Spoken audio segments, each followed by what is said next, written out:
Hoy el capítulo 20 de Valencia 2025, Renacer tras la Dana, nos trae hasta Pedralba, un municipio de la comarca de la Serranía, uno de los municipios más afectados por la Dana del 29 de octubre. Lamentablemente aquí también hubo víctimas mortales que sumar a la trágica lista que nos dejaron las inundaciones.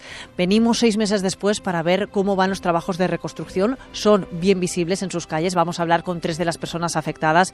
Son Encarna Andrés, María Jesús Porter y Gonzalo Serigó. Ellos resultaron afectados en la zona urbana, en el núcleo urbano, y nos trasladaremos también a la zona del Parque Natural donde nos encontramos ahora mismo, donde está el río Turia y donde también el escenario es de auténtica devastación cuando han pasado 6 meses desde aquel 29 de octubre. Valencia 2025. Renacer tras la Dana. Un podcast de Radio Valencia Cadena SER. Y estamos ya con Encarna, con María Jesús y con Gonzalo. ¿Qué tal estáis? Gracias por recibirnos. Nada, gracias a vosotros. Gracias por venir. Primero, la ubicación. Estamos grabando para que nos esté escuchando por la radio en tu casa. Sí. Bueno, en lo que queda de casa podemos decir, ¿cómo lo describimos? ¿Qué pasó aquí? Aquí es que tuvimos una riada muy fuerte. ¿Hasta dónde llegó el agua? Porque ahora vemos que las paredes están todas como rascadas, pero que hay que hacer pues obra. Esta casa es que como tiene la altura tan alta, porque son casas antiguas, pues me calcularon unos 3,5 metros en alguna zona. Y son puertas muy altas y estuvo el agua por encima de los marcos.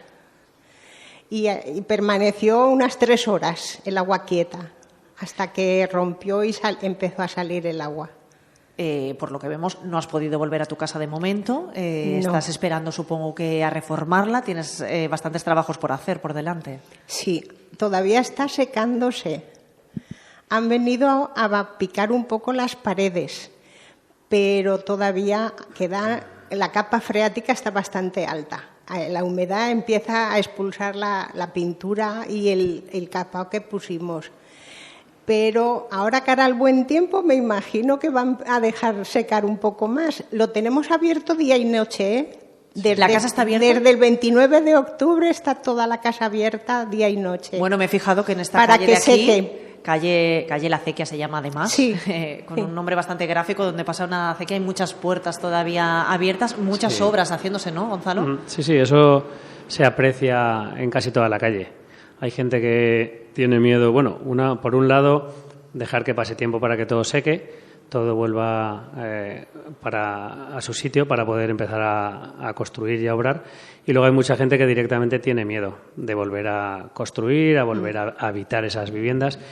Y podéis comprobar que hay puertas abiertas, garajes abiertos, y la gente lo deja así para que seque. Y da la sensación de que están casi abandonados. Habla, Gonzalo, de miedo. Antes de empezar a grabar me contabas que a ti te pasa algo similar con tu casa, la casa familiar donde has vivido, gran parte de tu vida. Pues sí. La casa es que ya lleva 4 generaciones de farmacéuticos. Entonces, claro, cada uno ha ido ampliando, mejorando, hasta el punto que el padre de Gonzalo, mi marido, restauró una orla de su bisabuelo de Barcelona, que hizo la carrera en 1890-91. Y esa orla en este momento la tienen en la Universidad de Burjasot, que llevamos la orla y llevamos 2 cajones llenas de álbumes de fotos de nuestras vidas. Porque lo perdisteis todo ese día. O sea, estaba todo mojado, todo se estaba floreciendo, se estaba estropeando, el barro entre las hojas de los álbumes. Y entonces lo llevamos allí porque dijeron que todas las personas afectadas que lo llevasen, que lo iban a restaurar. Te preguntaba por tu casa, tú tampoco has podido volver a tu casa. No.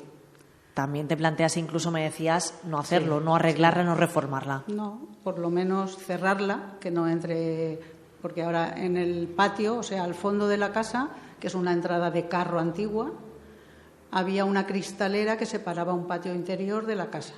Entonces esa cristalera desapareció el día de la riada. De la fuerza del agua se rompió la cristalera. Entonces está, digamos, la casa y el patio todo junto. Si llueve, si hace aire, si quiere entrar un pájaro. Sí, sobre todo que, cerrarlo para que no se deteriore más. No se deteriore más, a mí me ha parecido significativo. Han pasado 6 meses y me decías, en las lámparas, por ejemplo, techos altos también imagino, todavía hay restos de esas cañas. Sí, ahí, claro, es que esto nos atropelló a todos. Entonces, luego pasaban muchas cosas por la cabeza, arreglar, no arreglar, dejar secar, buscamos otra cosa. En este caso ella pues se fue a otra casita de alquiler y ahí pues tampoco se invirtió demasiado tiempo en limpiar concienzudamente la vivienda porque no se iba a habitar de momento. Claro. Entonces las lámparas tienen todavía los restos de la riada, las cañas por arriba, las paredes sí que están picadas, pero al no estar las puertas del patio, claro, está todo, entonces se empolva todo y eso es lo que me refería con lo del deterioro. Pero os preguntaba y me contabais antes de empezar que se da una casualidad aquí, una casuística. Muchas de estas casas son casas familiares que están, bueno, pues habitadas por vuestras familias durante años y años, siglos incluso. Muchas de ellas no estaban aseguradas. No. Sí, eso es lo que yo te decía. Esto es una opinión personal mía. Habrá algunos vecinos que sí tengan seguro, pero mi opinión es que la mayoría de vecinos aquí es que, como son casas de toda la vida, que no tienen una hipoteca detrás que muchas veces nos obliga a tener ese tipo de seguro, pues la mayoría de ellos no tienen seguro. Y entonces, por ejemplo, el caso de mi madre. Claro, por eso el plantearse, bueno, pues se hace todo más no complicado. Gastarse, se hace más complicado porque, claro, al final, pues sí, todo tiene que salir de tu pulmón, de tu bolsillo y muchas veces con las ayudas directas que bienvenidas han sido, por supuesto, pero pues hay gente que tenía muchos daños y con eso no te da para cubrir más que una pequeña parte de los gastos. Estamos aquí, no sé si serán 100 metros o 200 metros, ¿tienes la farmacia? Sí. La clínica, sí, en la misma calle. Justo donde habéis aparcado, un poquito más adelante. Está un pelín más alto que esto, pero allí entraron en torno a 2,5 metros de agua, tanto en uno como en otro negocio. La clínica que le acababais de inaugurar. Pues hacía solamente 11 días. El día 18 hacíamos la inauguración y luego el día 29 fue la desgracia. La verdad es que no dio tiempo prácticamente ni a disfrutarlo.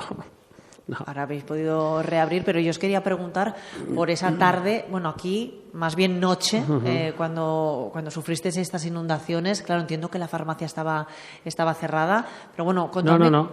Yo estaba trabajando. ¿Sí estabas trabajando? Sí. ¿Cómo fue? ¿Cómo recuerdas ese día? ¿Qué pasó aquí en Pedralba? Pues ese día, por la mañana empezaron a ver las amenazas a nivel de los colegios, ayuntamiento, de que entonces tuvimos que ir a recoger niños. Entonces las compañeras que tenían que venir a trabajar tenían miedo. Entonces yo les dije que no vinieran y que ya me quedaría yo, porque normalmente cuando llueve pues no suele venir mucha gente, suele ser una tarde tranquila y demás. Entonces a mí no me tocaba trabajar, pero me quedé trabajando. Nada más abrir ya empezaron los problemas de lo del tema de la luz y internet y demás. Se fueron 3 veces. 3 veces se fue la luz. Entonces, cada vez, yo desde nada más abrir la farmacia a las 5:30, la luz se fue y yo no podía trabajar, porque todo hoy en día va con los ordenadores y demás. Entonces estaba en la puerta viendo llover, iba recogiendo un poco de agua que entraba, y iban pasando gente de policías y los municipales, el propio alcalde, y entonces sí que iban revisando los niveles del agua por el pueblo y iban avisando a los vecinos. Lo que hicimos fue, en un momento que volvió la luz, yo pude cerrar la puerta automática para que no se abriera cada vez que pasaba algún vehículo o alguna persona o eso. Y entonces me fui a sacar los coches del garaje, por si acaso llevaban los niveles de agua. Entonces, a la que luego volvió la luz más tarde, conseguimos cerrar la persiana de la farmacia y empezamos a evacuar a las mujeres, los niños, a mi madre también. Eso serían en torno a las 7 y pico de la tarde. No sé si en tu caso también estabas en casa esa Nosotras tarde. Estábamos en casa, porque había estado todo el día lloviendo. Yo tenía las flores preparadas para haber ido al cementerio. Claro, víspera de Todos los Santos. Santos. Porque el día anterior sí que estuve. Pero ese día ya apareció lloviendo mucho y no nos movimos de casa. Mi hermana estaba arriba en su piso y nosotros aquí. Y Salvador sí, iba y venía algo, pero poco, salió poco. Y luego por la tarde yo me puse a repasar ropa, allá detrás, que tengo todo lo de coser. Y mi hermana, una de las veces que se asoma, estábamos haciendo tiempo para cenar.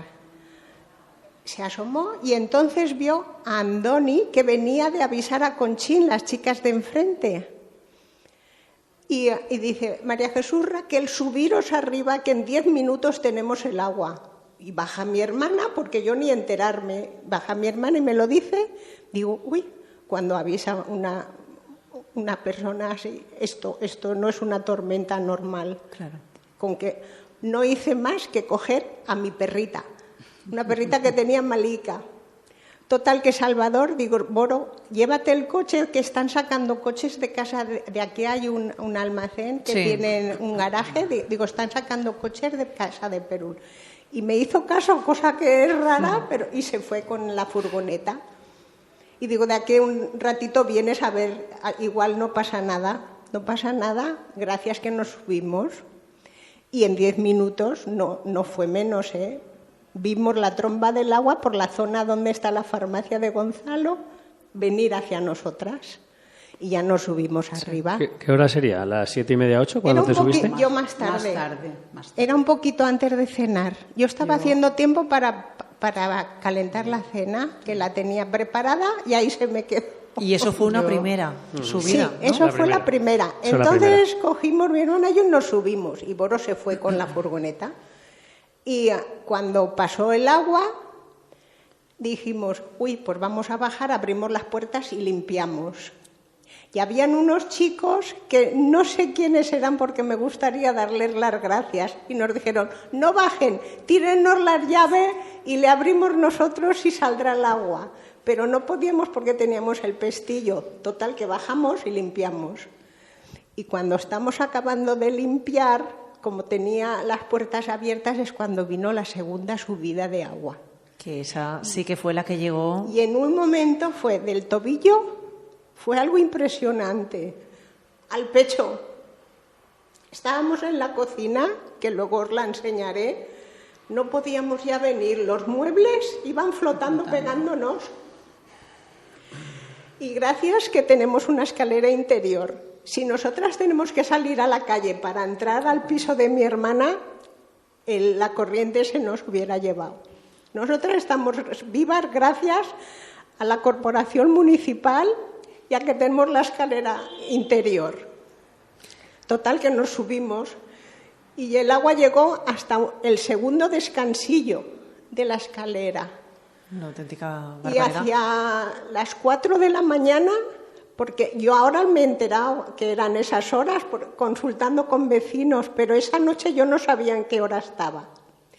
Empezó a bajar un poquito, las puertas se reventaron. 3 puertas de Movila, pero antiguas, macizas, estaban reventadas, 3 puertas. Estuvimos sin puertas 10 días y 10 noches. La patrulla de la policía local, no sabes los viajes que hacía y cómo vigilaban. Sí. Y la calle sin luz, cuando veíamos la luz azul de la sirena de los policías, nos daba una confianza, era gratificante. Total, que así pasamos la primera noche. Que escucharos impacta muchísimo. A mí también me ha impactado una cosa que me decías porque pudiste ponerte a salvo, como te dijo tu hijo Gonzalo, pero te llamó al día siguiente. Sí. ¿Y qué te dijo? Esa noche, cuando yo creo que eran sobre las 8, estaba Irene conmigo, que es su hermana, mi hija, y entonces me dijo, mamá, saca las llaves del coche, que voy a sacar los coches y tal. Subimos, vi que lo había aparcado allí, al lado de la guardería y todo, y por la puerta de atrás, porque yo tengo una puerta de atrás que comunica con el centro del pueblo, que por ahí es por donde luego, más tarde, entró agua. Pero yo me fui con lo opuesto. O sea, subimos los cubres para que no se mojasen. Y entonces Gonzalo dice, vete a casa de Irene, vete a casa de Irene. Y yo me fui. O sea, que yo realmente todo esto que ellos han vivido, esta angustia de la madrugada, yo estaba en casa de mi hija. Claro, no viviste la angustia, pero viviste la llamada de Gonzalo, claro, que te dijo que... Al día siguiente, él temprano vino, de no sé qué hora sería. A ella le pasó algo parecido a lo que comenta María Jesús cuando vino el alcalde, en el sentido de que ella estaba dentro de casa, pero sí que era consciente de que llovía mucho, pero no sabía dónde estaba el nivel del agua. Yo, como estaba en la farmacia trabajando, yo iba viendo cómo subía. Entonces, cuando fui a sacar su coche, le pedí las llaves, serían 7:30 por ahí, y entonces le dije que me diera las llaves, le dije, voy a llevarme el coche. Uy, ¿por qué? Y digo, mamá, porque no sé hasta dónde va a llegar el agua, no tengo ni idea, pero lo voy a poner a salvo. Y entonces saqué su vehículo y me dijo, ¿qué hago yo? Y le dije, vete a casa de Irene, porque mi hermana vive un poquito más alto. Y entonces ella, pues nada, lo que os ha contado. No, nada. Pasamos Entonces, unas horas de mucha incertidumbre. Mi hija es que vive en Valencia, Sí. con la chiquilla, y no teníamos cobertura ni nada. Claro. Y donde trabaja mi hija estaban preparando para las autopsias. Y nosotros sin saber de ella ni ella de nosotros. Luego, cuando pasó bastante día, ya nos dijeron, saliendo del pueblo hay cobertura. Y por la tarde ya pudimos hablar con la chiquilla al día siguiente. Fueron horas, la verdad, que de auténtico pánico, Sí, que no olvidaréis jamás. Sí. Estamos yendo a todos los pueblos para ver cómo estáis 6 meses después. María Jesús, creo que te he interrumpido. No sé si querías decir algo. No, quería decir que yo salí con lo puesto. Sí. Entonces la ropa que llevaba, ni llevaba pijama, ni llevaba pastillas, ni llevaba nada de nada. Y entonces cuando llegamos a casa de mi hija, yo le dije, uy, Irene, pues si tengo la cena en la nevera, el yogur, no sé cuántos, las pastillas, uy, pues ahora bajaré. Y ella bajó y no me dijo nada esa noche para que durmiese. Pero al día siguiente, luego, como hemos ido averiguando cosas, dice que cuando ella bajó a abrir la nevera ya iba flotando. Esa era la primera riada, o sea, no fue la gorda. Claro. Y entonces vino Gonzalo al día siguiente y dice, mamá, no bajes que no tienes casa. Esas fueron las palabras que me dijo. Fue horrible, horrible. Yo también me subí con lo puesto y llena de barro hasta aquí, ¿eh? A mí me lo han tenido que dar todo. Sí. Y me han dado comida, ropa, Y ropa, mucha ropa. Sí, para limpiar. yo también. Es que ha sido una movilización que yo no me lo esperaba, Nos daban a comer en el multiusos. Yo me sentaba allí a comer. Nos daban el agua. Una situación que nunca hubierais muy imaginado bien, que os tocara No, vivir, el hecho nunca, de nunca en la pedir vida, comida no. o de ¿Cómo han recibir esa ayuda. respondido? ¿Cómo han muy respondido bien. ante esta situación que éramos muchas personas afectadas? Ujú. Bueno, 6 meses después, nos queda mucho tiempo. Gonzalo, sí que hemos visto que tu negocio ha podido reabrir, la clínica también, Sí. pero a las casas les falta mucho, a Pedralba Sí. le falta mucho, Sí. ¿no? Sí, Todavía. nosotros estuvimos 3 meses trabajando en otra ubicación y ahora ya estamos 2-3 meses más, estamos ya en el sitio. La clínica la abrimos más tarde porque primero pusimos en funcionamiento la farmacia. La clínica la abrimos ahora hace un mes, poco más o menos, y todavía estamos con cositas, falta mucho, porque esta semana aún vino el del mobiliario, porque también van desbordados de trabajo. Entonces nos falta cambiar todo lo que son los mostradores, las cajoneras de los medicamentos, los muebles, las góndolas. Poco a poco vamos, pero por lo menos estamos trabajando, dando servicio al pueblo Claro. y funcionando nosotros. Bueno, os agradecemos que nos hayáis contado cómo estáis 6 meses después y además que nos habláis un poco también vuestro corazón y esos sentimientos que yo sé que tiene que ser duro revivirlo. Muchísimas gracias, María Jesús Encarna y Gonzalo. Gracias a vosotros. Gracias a Vamos, vosotros muchas por gracias. escucharnos. Vamos a ir a otra parte del municipio, a la zona próxima al río, que también ha cambiado completamente. Ahora veremos en qué situación se encuentra y si allí sí que han podido o no empezar los trabajos para, pues la reconstrucción. Valencia 2025. Renacer tras la Dana. Con Andoni hemos venido al acceso a lo que era el Parque Natural. Andoni, ¿qué tal estás? Muy bien, después de 6 meses un poco mejor. Un poco mejor, pero ¿qué me decías del Parque Natural del Turia, que es uno de los principales atractivos turísticos de Pedralba? Pues bueno, era el principal atractivo turístico. Ahora podemos decir que no tenemos Parque Natural del Turia. ¿No existe? No, está completamente arrasado todo lo que tenemos detrás. Este es el acceso principal al parque y ahora lo que tenemos es, tras la limpieza, montones de leña y todavía montones de barro y cañas y toda la porquería del arrastre que queda por recoger. Se está trabajando, dices aquí. Aquí, por suerte, desde mediados de enero está trabajando Traxa con la Confederación Hidrográfica para intentar que por lo menos una parte de la zona de baño la tengamos habilitada para el verano.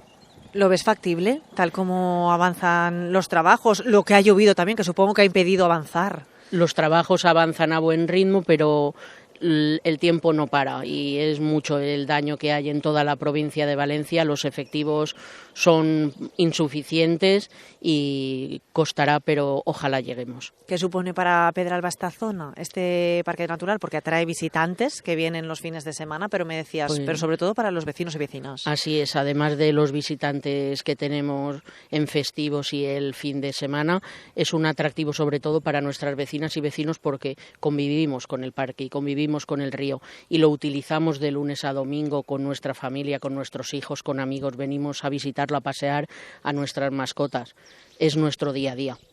Y no está ahora. Y ahora no, por desgracia no está y nos hace mucha falta. ¿Y crees que lo verás como estaba antes del 29 de octubre? Yo tengo 33 años, creo que no lo veré, pero estamos trabajando todos para que futuras generaciones lo puedan ver y lo puedan disfrutar como lo hemos disfrutado nosotros. Hemos conocido los casos de María Jesús, de Encarna, de Gonzalo, ahora hablamos un poquito del Parque Natural, pero quería hacerte una última reflexión. Han pasado 6 meses como alcalde, que estuvo además esa tarde de la Dana yendo casa por casa avisando a los vecinos.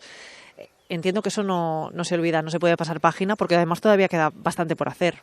Así es, yo creo que esos son momentos que quedarán siempre en el recuerdo, no se borrarán nunca esos trágicos momentos, pero después de 6 meses tenemos que valorar que Pedralba tiene ese ánimo y ese empuje de superación y que esto nos ha servido para estar más unidos y todos tenemos claro que juntos vamos a salir mejores y más fuertes. Pues yo creo que es el broche perfecto para darte las gracias por recibirnos en Pedralba y porque tengáis mucho ánimo. Gracias. Gracias a vosotros. Continuaremos este repaso por todos los municipios afectados por la Dana. La semana que viene continuaremos visitando estas localidades. Concretamente estaremos en Aldaya. Valencia 2025. Renacer tras la Dana. Dirección Jessica Crespo. Vídeo y edición Santi Botella. Patrocina Balearia y Caixa Popular.